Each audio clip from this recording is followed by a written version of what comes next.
नमस्कारम। English opening में use होने वाले इस ट्रैप को बहुत सारे टाइटल प्लेयर भी मिस कर देते हैं और अगर मैं बात करूँ तो मेरे सामने एक लिस्ट है जहाँ पे अराउंड 48-49 प्लेयर्स हैं जो फर्स्ट चुके हैं, उसमें बहुत सारे टाइटल प्लेयर हैं, इवन सम इंटरनेशनल मास्टर और कुछ ग्रैंड मास्टर्स भी जो है ब्लैक से मिस्टेक कर चुके हैं ऐसी, राइट? तो इस लेवल का जो ट्रैप है वो डेफिनिटली मतलब उसका अच्छा खासा स्टैंडर्ड है, राइट? तो हम डायरेक्टली गेम की तरफ जाते हैं और देखेंगे कि इंग्लिश ओपनिंग में यूज़ होने वाले इस चेस ट्रैप को कैसे देखते हैं, राइट? सो हम जाते हैं गेम की तरफ और कोशिश करेंगे उसको समझने की, राइट? तो C4 खेला यहाँ पे व्हाइट ने, suppose E5, knight to C3, knight F6, G3, D5, C into D5, knight into D5, bishop to G2। अब अभी तक कोई खास प्रॉब्लम नहीं है और आगे के स्टेज में एक्चुअली वो इशू आने वाला है। नाइट B6 खेला, D5 मर रहा था, night F3, night to C6, E5 को प्रोटेक्ट करना जरूरी है, and castle, bishop to E7। अभी तक सब कुछ नेचुरल चल रहा है। इसमें बहुत बार आप ऐसा कर सकते हो कि D3 आप जा सकते हो, या फिर आपके पास एक प्लान है कि A3 B4 आप जल्दी खेलो। और एक्चुअली अगर देखें ना तो ये रिवर्स ड्रैगन के जैसा पोजीशन आ जाता है, लेकिन मुझे याद है डैनियल डुबो को एक बार किसी कमेंटेटर ने बोला था कि ये रिवर्स ड्रैगन है, तो वो थोड़ा-सा नाराज़ हो गए थे और बोला नहीं, ये ड्रैगन मत बोलो इसको, ये इंग्लिश ओपनिंग का क्लासिकल वेरिएशन, राइट? तो या फोर नाइट वेरिएशन जिसको बोलते हैं। सो इस वेरिएशन में अब आगे A3 खेला, bishop to E6, B4, right? Castle. अब जनरली यहाँ पे D3 पहले नहीं खेलना चाहिए, बिकॉज़ आप इन दोनों को अनप्रोटेक्टेड नहीं रख सकते हो एक ही मूव में, क्योंकि D3 आप खेलोगे तो शायद नाइट D4 आ सकता है। मैं थोड़ा-सा दिखा देता हूँ कि यहाँ पे लोग क्या मिस्टेक करते हैं, and then knight into E5 आ सकता है। अब प्रॉब्लम ये है कि 1, 2, 3 3 चीज़ें अनसपोर्टेड है और ये डायगोनल बहुत ही रिस्की बन सकते हैं। हालाँकि ये हमारा ट्रैप का पार्ट नहीं है, ये सब जस्ट मैं आपको बता रहा था कि ये नहीं खेलना चाहिए।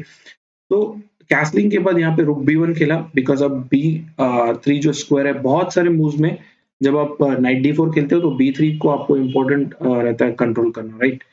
तो F6 खेला अभी यहाँ पे, बिकॉज़ इसके पहले तक B5 नहीं आ रहा था, बिकॉज़ नाइट D4 आके बिशप B3 जैसे मूव्स आ रहे थे। तो अब F6 खेल दिया ब्लैक ने और E4 को, अभी E5 को प्रोटेक्शन है, राइट? D3 खेला यहाँ पे, एंड देन A5। अब यहाँ पे दिक्कत ये है कि जैसे ही A5 आप खेलोगे तो ऑब्वियसली आप इसको एक्सचेंज नहीं कर सकते हो, बिकॉज़ A फाइल खुल जाएँगी तो रुक बहुत ही ज़्यादा डेंजरस हो जाएगा, राइट? B5 खेल सकता है व्हाइट यहाँ पे, night D4 and then night D2। ये एग्ज़ैक्ट पोज़ीशन आपको याद रखना है, बिकॉज़ यहाँ पे जनरली यहाँ पे एक्सचेंज नहीं करना चाहिए, जहाँ तक मुझे लग रहा है, बिकॉज़ उस वक़्त पॉन इंटू मारने के बाद आपका स्ट्रक्चर इतना अच्छा नहीं है वो। तो नाइट D2 खेलते हैं यहाँ पे, और यहाँ पर बहुत सारे लोगों ने नाइट D5 खेला है, जो एक प्योर ब्लंडर है मेरे हिसाब से, बिकॉज़ जनरली जो मेन मूव है यहाँ पे वो क्वीन C8 खेलते हैं और B7 को आप प्रोटेक्ट कर रहे हो, एंड फ्यूचर में आप बिशप H3 भी खेल सकते हो। बट नाइट D5 में क्या दिक्कत है, और जैसे मैंने बोला कि यहाँ पे 48-49 गेम्स तो मेरा एक डेटाबेस है जिसमें मैं देख रहा हूँ, ऑनलाइन में वहीं पे आ रहे हैं। उसके अलावा ली चेस और chess.com और बाकी जो chess24 जो प्लेटफ़ॉर्म्स हैं उन पे खेले होंगे, वो अलग। ली चेस पे मैंने चेक किया था, बहुत सारे गेम्स अवेलेबल है उसपे भी, राइट? तो अब आप थोड़ा-सा पॉज़ करिए, चेक करिए क्या हो रहा है कि और इंडिया से अगर मैं बात करूँ तो बहुत सारे ऐसे प्लेयर हैं, मैं देख रहा हूँ अर्घ्यदीप दास, एमजी खान, अनीश गांधी, आर्ट सरदाना, और तो भी ऑस्ट्रेलिया से शायद खेलते हैं। उसके अलावा ईशा करवाड़े, बहुत सारे लोग हैं जिन्होंने ये मिस्टेक कर चुके हैं, राइट? सो नाइट D5 को यहाँ पे सिंपल है, बिशप इंटू D5 मारो आप, और जैसे ही आप बिशप इंटू D5 मारोगे, जो कि एक ऑब्वियस मूव लग रही है, तो सिंपल E3 आ रहा है, और इस वक़्त जो है या तो नाइट या तो बिशप, इन दोनों में से कोई ना कोई फँसने वाला है, बिकॉज़ E3 के बाद यहाँ पे हुआ ये कि सपोज़ अगर आप नाइट E6 वापस लेते हो, तो सिंपली E4 आ रहा है और ये बेचारा बिशप जो है वो बैठे-बैठे ही स्वाहा हो जाएगा, राइट? लेकिन अगर हम और किसी मूव को देखें, जैसे नाइट F5 जा रहे हैं, तो भी E4 आ रहा है और इन दोनों में से कोई ना कोई पीस आपका मरने वाला है। उसके अलावा और कोई मूव बच नहीं रही है, शायद नाइट F3 और नाइट B3 जैसे मूव्स है नहीं। ज़्यादा में ज़्यादा एक पॉन मार के खेल सकते हो। लेकिन एक शॉकिंग रिज़ल्ट हुआ था इसमें, मैंने जो आपको बताया कि अर्घ्यदीप दास भी खेल चुके हैं ये मिस्टेक ब्लैक से, लेकिन हालाँकि वो गेम वो जीत गए थे। व्हाइट ने बाद में बहुत ज़्यादा प्रॉब्लम्स कर दिया और उन्होंने भी एक ब्लंडर कर दिया बाद में, वो जीत गए थे, और 1-2 ड्रॉ भी हुए थे। बाकी सब जो गेम्स हुए थे, मतलब कुछ लोग तो ऐसे भी थे जिन्होंने एक्चुअली बिशप इंटू D5 मारा ही नहीं, 10-12 लोग ऐसे भी थे।